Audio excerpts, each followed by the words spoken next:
চগলখড়ি করা, অর্থাৎ একজনের কথা আরেকজনের কাছে গিয়ে লাগানো, এরকম কিছু মানুষ সমাজে আছে না নাই? এটাকে বলা হয় চগলখোর। নবী সাল্লাল্লাহু আলাইহি ওয়াসাল্লাম জানিয়ে দিয়েছেন, লা ইয়াদখুলুল জান্নাতা কাত্তাত, চগলখোর কখনো জান্নাতে যাবে না, চগলখোর কখনো বেহেশতে যাবে না। যারা চগলখড়ি করবে তারা অবশ্যই আল্লাহর কাঠগড়া জবাবদিহি করতে হবে। নবীজি সাল্লাল্লাহু আলাইহি ওয়াসাল্লাম জানিয়ে দিয়েছেন, একজনের সাথে আরেকজনের সম্পর্ক জড়িয়ে দাও, সিলমান কাতাক, তোমার সাথে যদি কেউ সম্পর্ক ছিন্ন করে তুমি এই সম্পর্কটাকে জড়িয়ে দাও। ওয়াফু আম্মান যালামাক, যদি তোমার উপরে কেউ জুলুম করে তুমি তাকে ক্ষমা করে দাও।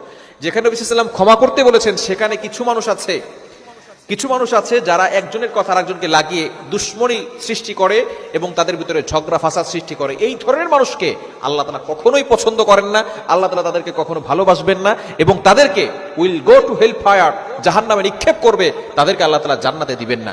এজন্য অবশ্যই আমাদেরকে চগলখোর থেকে দূরে সরে আসতে হবে, একজনের কথা আরেকজনের কাছে গিয়ে লাগাবো না। এই রকম মানুষ, বিশেষ করে গীবতকারী মানুষ আমাদের সমাজে